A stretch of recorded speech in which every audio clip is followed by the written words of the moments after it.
పేదవాడి ఆరోగ్య భరోసా Tirumala nursing home Vinukonda. అందరికీ అవసరమైన మల్టీ స్పెషాలిటీ వైద్య సేవలు ఇప్పుడు మన వినుకొండలోనే. ఇప్పుడే సంప్రదించండి. ఆరోగ్యశ్రీ ఈహెచ్ఎస్ సౌకర్యాలు అందుబాటులో కలవు. మీ ఆరోగ్యం మా బాధ్యత. Tirumala nursing home Vinukonda. విజయవాడ ఇంద్రకీలాద్రిపై కొలువైన జగజ్జనని శ్రీ కనకదుర్గమ్మ సన్నిధిలో ఆషాఢమాస మహోత్సవాలు కాసేపట్లో అంగరంగ వైభవంగా ప్రారంభం కానున్నాయి. ఇందుకోసం ఆలయాన్ని సర్వంగ సుందరంగా అలంకరించగా భక్తుల రాకతో ఇంద్రకీలాద్రి ఆధ్యాత్మిక శోభను సంతరించుకుంది. ఆషాఢమాసంలో అమ్మవారిని ఇంటి ఆడపడుచుగా భావించి వస్త్రాలు, పూలు, పండ్లు, గాజులు, పసుపు, కుంకుమతో కూడిన సారెను సమర్పించడం ఆనవాయితీ. ఈ సంప్రదాయంలో భాగంగా ఆలయ అర్చకులు, వేద పండితులు ఘాట్ రోడ్లోని ఓం మలుపు వద్ద ప్రత్యేక పూజలు నిర్వహించి పట్టుచీరతో కూడిన సారెను మంగళ వాయిద్యాల నడుమ ఊరేగింపుగా ఆలయానికి తీసుకువెళ్లి అమ్మవారికి సమర్పించనున్నారు.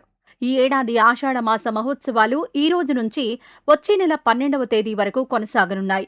ఈ సందర్భంగా వారాహి నవరాత్రులు, శాకంబరి ఉత్సవాలు కూడా వైభవంగా నిర్వహించనున్నారు. జూలై 26న హైదరాబాద్ ఉమ్మడి దేవాలయాల ఉత్సవ బోనాల కమిటీ అమ్మవారికి బంగారు బోనం సమర్పించనుండగా 27, 28, 29 తేదీల్లో శాకంబరి ఉత్సవాలు జరగనున్నాయి.